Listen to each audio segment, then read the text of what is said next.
Hello everyone. I am Dilip Kumar, lecturer in botany at Government Boys Degree College, Shahzadpur, Sindh, Pakistan. I welcome all of you on behalf of our channel, The Biology. Today we will learn about the Krebs cycle. Krebs cycle is also called TCA cycle, tricarboxylic acid. क्योंकि इसमें 3 carboxylic acid के group होते हैं, इसलिए इसको try carboxylic acid cycle भी कहते हैं। इसको सिट्रिक एसिड साइकिल भी कहते हैं।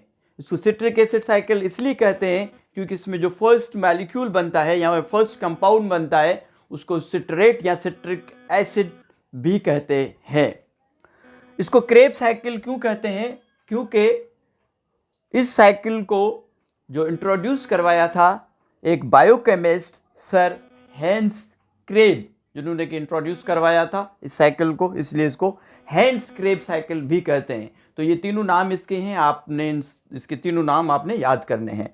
आप इस तस्वीर को देख के, इस साइकिल को देख के परेशान बिल्कुल नहीं हो, क्योंकि इसमें जो भी स्टेप्स आते हैं इनको हमने एक सेंटेंस में आपको याद करने के लिए एक ट्रिक दिया है एक सेंटेंस में, जो कि ये ट्रिक सेंटेंस मैंने नहीं बनाया है, ये मेरे एक स्टूडेंट है वारिस थईम, उसने बनाया है। इस सेंटेंस को आप पढ़ेंगे तो उसमें सारे स्टेप्स आ जाएंगे।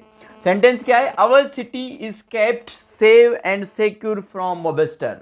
ये एक सेंटेंस अगर आप याद कर लेंगे तो ये पूरी की पूरी जो क्रेब साइकिल है आपको विद इन 2 मिनट्स में याद हो जाएगी। देखें, इसको डिस्कस करने से पहले हम ये देखते हैं कि क्रेब साइकिल स्टार्ट होने से पहले क्या हुआ था, जो कि हमने ग्लाइकोलाइसिस में डिस्कस किया था। हमने देखा था कि जो ग्लाइकोलाइसिस है जो कि साइटोप्लाज्म में हो रहा था, उसमें ग्लूकोज जिसमें कि 6 कार्बन के एटम थे, ये 6 कार्बन के एटम वाला एक मॉलिक्यूल ग्लूकोज का जब साइटोप्लाज्म के अंदर गया था तो ये टूटा था 3 कार्बन के 2 मॉलिक्यूल में, जिसको कि पायरूवेट हमने कहा था।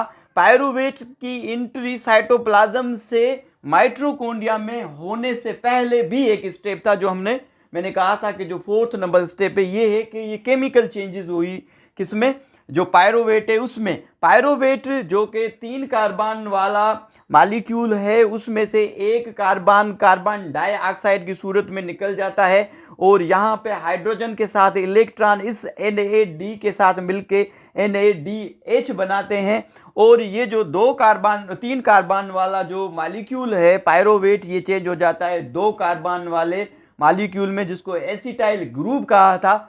फिर एसिटाइल ग्रुप के साथ एसिटाइल जो कोएंजाइम A है सल्फर एटम के साथ आके अटैच होता है और हमें फाइनली मिल जाते हैं एसिटाइल कोएंजाइम। ये जो एसिटाइल कोएंजाइम है ये लिंक्स करता है किसकी, साइटोप्लाज्म और क्रेब साइकिल के दरमियान एक लिंक बनाता है। अब क्या होगा कि आप देखेंगे ये 2 पायरूवेट है, मगर हम एक पायरूवेट की साइकिल को लेंगे, आप समझिएगा कि दूसरी साइकिल भी इसके साथ है। अब ये 2 पायरूवेट है मगर हम एक को ले रहे हैं, ठीक है, और एक को हम इसको एंट्री करवाएंगे किसमें, क्रेब साइकिल में। अब देखिए ये जो एसिटाइल को ए बना है, को ए मीन्स कोएंजाइम ए, ये जो एसिटाइल को ए बना है जिसमें कि 2 कार्बन है, अब ये एंटर होंगे किसमें, ये जो माइटोकॉन्ड्रिया है इसके मैट्रिक्स में, और ये जो माइटोकॉन्ड्रिया है इसके मैट्रिक्स में जो साइकिल होगी, ये जो पूरा चक्कर होगा, ठीक है, ये जो एसिटाइल को है देखते हैं किसके साथ मिलता है। अब ये देखिए, our city is kept save and secure from mobster. ये जो O है, O फॉर ऑक्सिलो एसिटेट या ऑक्सिलो एसिटिक एसिड भी इसको कहते हैं। ये जो O for oxaloacetic acid है इसमें 4 कार्बन होते हैं, पहले से मौजूद होता है, पहले से तैयार पड़ा हुआ होता है। इसके साथ मिलेगा कौन, ये जो 2 कार्बन वाला जिसको हम एसिटाइल को ए कह रहे हैं, जो एसिटाइल ग्रुप है, इसके साथ जो कोएंजाइम A भी साथ है, ये एक लिंक बना रहा होता है। जब ये 4 कार्बन वाला ये 2 कार्बन वाले एसिटाइल ग्रुप से मिलेगा और यहाँ से जो ये एंजाइम है, ये जो कोएंजाइम A है, यहाँ से रिलीज हो जाएगा दोबारा किस से मिलने के साथ, जो एसिटाइल ग्रुप है उससे मिलेगा और दूसरा 2 कार्बन वाला एसिटाइल ग्रुप लेके आएगा। ये 2 कार्बन वाला जो एसिटाइल ग्रुप है और ये जो ऑक्सिलो एसिटिक एसिड है ये आपस में मिलेंगे और बनेगा क्या, सिट्रिक एसिड, या इसको हम सिट्रेट भी कहते हैं। ठीक है, तो इसमें 6 कार्बन वाला मॉलिक्यूल बन जाएगा। अब देखें, ये O हो गया ऑक्सिलो एसिटेट या ऑक्सिलो एसिटिक एसिड, फिर सिटी, C फॉर सिट्रेट। ये जब ऑक्सिलो एसिटिक एसिड जब इससे 2 कार्बन वाले से मिला तो हमारे C मिला तो ये हो गया सिट्रेट या सिट्रिक एसिड। अब ये जो सिट्रिक एसिड है इसमें से एक मॉलिक्यूल जो है पानी का वो रिमूव होगा और उसी टाइम ही एक दूसरा पानी का मॉलिक्यूल इसमें ऐड होगा। इसकी केमिकल पोजीशन सेम होगी मगर इसका स्ट्रक्चर चेंज हो जाएगा। अब देखें, सी के बाद है इज। ये जो इज की आई है ये आप यहां से लेके आए, इसको लिंक करें। ये जो सिट्रिक एसिड है सिटी वाला ये चेंज हो जाएगा किसमें, आइसोसिट्रेट में। आइसोसिट्रेट में ये आइसोसिट्रेट जो है आइसोमर है किसके साथ, इसके साथ सिट्रेट के साथ। तो इसका जो केमिकल फार्मूला जो है सेम है, वो जो स्ट्रक्चर है वो चेंज है। तो सिट्रेट से क्या हो गया, आइसोसिट्रेट बन गया।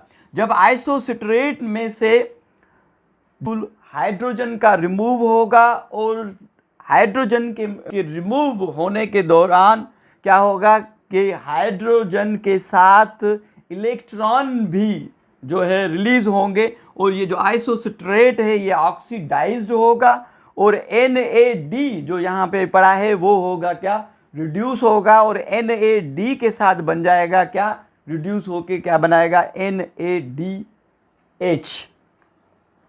तो यहाँ पे देखें, नोट कीजिएगा कि एक कार्बन डाइऑक्साइड का मॉलिक्यूल जो है रिमूव हो गया है और उसके साथ रिडक्शन किसकी हुई है, NAD की, और ऑक्सीडाइज कौन हुआ है, आइसोसिट्रेट। तो दोनों रिएक्शन हो रहे हैं, रिडॉक्स हो रहा है, ऑक्सीडेशन भी हो रही है और रिडक्शन भी हो रही है। उसके बाद सिटी इज केप्ट। ये जो K है, K for alpha ketoglutaric acid. इसके बाद इसमें क्या होगा, जो कीटोग्लूटारिक एसिड है, अल्फा कीटोग्लूटारिक एसिड में से फिर एक कार्बन डाइऑक्साइड का मॉलिक्यूल रिमूव होगा और उसके साथ रिडक्शन किसकी होगी, NAD की। NAD रिड्यूस होके क्या किस में चेंज हो जाएगा, NADH के साथ। ठीक है, तो ये जो है अल्फा कीटोग्लूटारिक एसिड चेंज किस में हो जाएगा, ये जो K फॉर ये हो गया कीटोग्लूटारिक एसिड, फिर ये S फॉर सक्सिनिल CoA। ये जो CoA है एक और को एंजाइम A सल्फर के साथ इसमें ऐड होगा। एक तो शुरू में ऐड हुआ था वो निकल गया था, मगर एक दूसरा को एंजाइम A सल्फर के साथ इसमें अटैच होगा और ये जो कीटोग्लूटारिक एसिड है ये चेंज हो जाएगा किसमें, सक्सिनिल CoA में। जो सक्सिनिल A हम सेव से ले रहे हैं। उसके बाद क्या होगा कि ये जो सक्सिनिल CoA है इसमें से एक फास्फेट का ग्रुप जो है वो रिलीज होगा और यहाँ पे एक GDP जो हमने एडिनोसिन डाइफास्फेट पढ़ा था ये उसी की तरह ही मॉलिक्यूल है। इसको गवाइनोसाइन जो है डाइफास्फेट कह रहे हैं। गवाइनोसाइन डाइफास्फेट के साथ एक फास्फेट और मिलेगा तो ये गवाइनोसिन ट्राइफास्फेट में चेंज हो जाएगा। इसके साथ मैंने ATP भी लिख लिया है, इसमें परेशान नहीं होना आप, क्योंकि गवाइनोसिन ट्राइफास्फेट और जो एडिनोसिन ट्राइफास्फेट है ये एक ही बात है। ठीक है, तो यहाँ पे एक ATP बन जाएगा और इसके साथ ये जो सक्सिनिल CoA है इसके साथ जो को एंजाइम है वो भी रिलीज हो जाएगा। अब ये जो सक्सिनिल CoA है इसमें एक फास्फेट का ग्रुप निकला और को एंजाइम A सल्फर एटम के साथ निकल गया। तो अब ये चेंज किस में होगा, ये जो एंड के बाद सेक्यूर है दूसरा S succinic acid. Succinic acid ये भी 4 कार्बन है, ये भी 4 कार्बन है, यहाँ पे 5 कार्बन इसलिए थे कि एक कार्बन डाइऑक्साइड का ग्रुप, एक कार्बन यहाँ से रिलीज हुआ है, एक कार्बन यहाँ से रिलीज हुआ है, का मीन्स 2 कार्बन रिलीज हो गए। ये जो सक्सिनिक एसिड है इसमें से 2 इलेक्ट्रॉन और रिमूव होंगे हाइड्रोजन के साथ और ये जो FAD यहाँ पे पड़ा है को एंजाइम, ये जो यहाँ पे NAD है इसी की ही तरह है, समझ लें कि इसी का भाई है। ये जो फ्लेविन एडिनाइन डाइन्यूक्लियोटाइड है ये रिड्यूस होके किस में चेंज हो जाएगा, FADH में। ठीक है। तो ये जो सक्सिनिक एसिड है, सक्सिनिक एसिड ये चेंज हो जाएगा किसमें, फ्यूमेरिक एसिड में। ये जो सेक्यूर फ्रॉम एफ वाला, जो ये फ्रॉम वाला एफ है, ये फ्यूमेरिक एसिड, यहाँ पे भी 4 कार्बन है, यहाँ पे भी 4 कार्बन है। ये जो सक्सिनिक एसिड है ये चेंज हो जाएगा किसमें, फ्यूमेरिक एसिड में। एक पानी का मॉलिक्यूल इस फ्यूमेरिक एसिड में ऐड होगा और ये फ्यूमेरिक एसिड चेंज हो जाएगा किसमें, इसमें मैलिक एसिड में। ये जो मोबिस्टर वाला एम है, मोबिस्टर वाला एम फॉर ये मैलिक एसिड। मैलिक एसिड में भी 4 कार्बन है, यहाँ से फिर दोबारा 2 इलेक्ट्रॉन लूज होंगे और ये NAD जो है रिड्यूस होके क्या बनाएगा, NADH। और ये जो मैलिक एसिड है, मैलिक एसिड कन्वर्ट हो जाएगा ऑक्सिलो एसिटिक एसिड में, जहाँ से साइकिल स्टार्ट हुई थी। अब ये दोबारा से ये तैयार शुदा ऑक्सिलो एसिटिक एसिड तैयार है और दोबारा जो है एसिटाइल ग्रुप आएगा, इसके साथ मिलेगा और मिल के सिट्रिक एसिड 6 कार्बन, उसके बाद आइसोसिट्रिक एसिड 6 कार्बन, उसके बाद 1 कार्बन डाइऑक्साइड, 1 कार्बन रिमूव होगा, 5 कार्बन बन जाएंगे ketoglutaric acid. Glutaric acid में से एक और दोबारा कार्बन डाइऑक्साइड की सूरत में कार्बन जो है रिलीज होगा और सक्सिनाइल में कोएंजाइम भी इसके साथ ऐड होगा, सक्सिनाइल में चेंज हो जाएगा। सक्सिनाइल जो है वो सक्सिनिक एसिड में चेंज होगा, सक्सिनिक एसिड फ्यूमेरिक एसिड में, फ्यूमेरिक एसिड फिर मैलिक एसिड में, मैलिक एसिड फिर दोबारा ऑक्सिलो एसिटिक एसिड में चेंज हो जाएगा और इस तरीके से ये साइकिल कंप्लीट हो जाएगी। अब जो नोट करने वाली बात है वो ये है कि ये देखें कि यहाँ पे कार्बन, हमें नोट करने हैं कि कार्बन डाइऑक्साइड के हमें कितने मॉलिक्यूल मिले हैं, जो हमने पहले इक्वेशन में देखा था कि कितने रिलीज हुए हैं। अब वो नोट करने हैं कि आप देखें कि कार्बन डाइऑक्साइड का 1 मॉलिक्यूल यहाँ पे रिलीज हुआ है, हम नोट कर रहे हैं 2 पायरोवेट, तो 2 मॉलिक्यूल ये हो गए कार्बन डाइऑक्साइड के। 1 मॉलिक्यूल इस साइकिल में हुआ है तो 2 पायरोविक एसिड है, तो 2 कार्बन डाइऑक्साइड के मॉलिक्यूल यहाँ पे रिलीज हुए हैं और 2 कार्बन डाइऑक्साइड के मॉलिक्यूल यहाँ पे रिलीज हुए हैं। 2 मैं इसलिए कह रहा हूँ, यहाँ पे हुआ 1 है, मगर देखें कि हमने 1 को फोकस किया है, मगर साइकिल 2 चल रही है साथ में, क्योंकि पायरुविक एसिड 2 रिलीज हुए थे। ये बात नोट करने की है।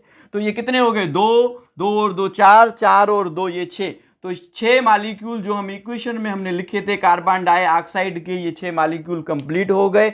अब और दूसरी बात हमने ये देखनी है कि जो NADH है उनको भी देखना है कितने हमें मिले हैं, और जो FADH है वो कितने मिले हैं। अब देखें जो NADH है, 1 मॉलिक्यूल यहाँ पे, तो ये 2 मॉलिक्यूल हैं, ठीक है, पायरुविक एसिड के, तो 2 ये, ठीक है, और यहाँ पे किस जगह पे रिलीज हुए, अगर आप इस साइकिल को देखेंगे तो एक ये पड़ा है, ठीक है, NADH, एक ये पड़ा है NADH, और कहीं पे आपको नजर आ रहा है, और एक ये पड़ा है NADH। मीन्स के 3 ये, इसका मतलब कि 2 मॉलिक्यूल है, 6 ये हो गए, 6 और 2 यहाँ पे, मीन्स के कितने हो गए ये 8 NADH मॉलिक्यूल हमें मिले हैं, ठीक है। और FADH यहाँ पे ये जो रिलीज हुआ है FADH का 1 मॉलिक्यूल इस साइकिल में, तो 2 साइकिल है, तो कितने हो गए, 2 मॉलिक्यूल इसके हो गए।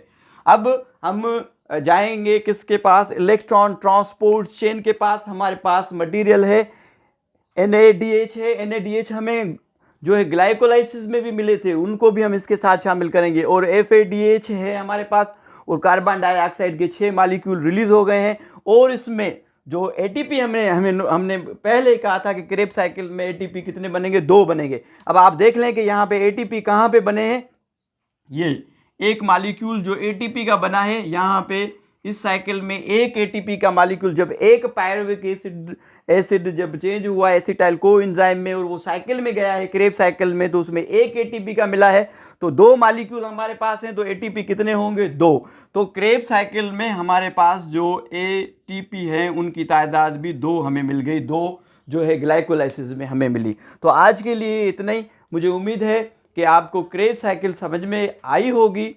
अगर कोई आप सजेशन देना चाह रहे हैं या हमसे कोई गलती हो गई है तो आप कमेंट्स ज़रूर करें, हमारी वीडियो को लाइक करें अगर आपको पसंद आई है, और हमारे चैनल को सब्सक्राइब करें। Thank you so much.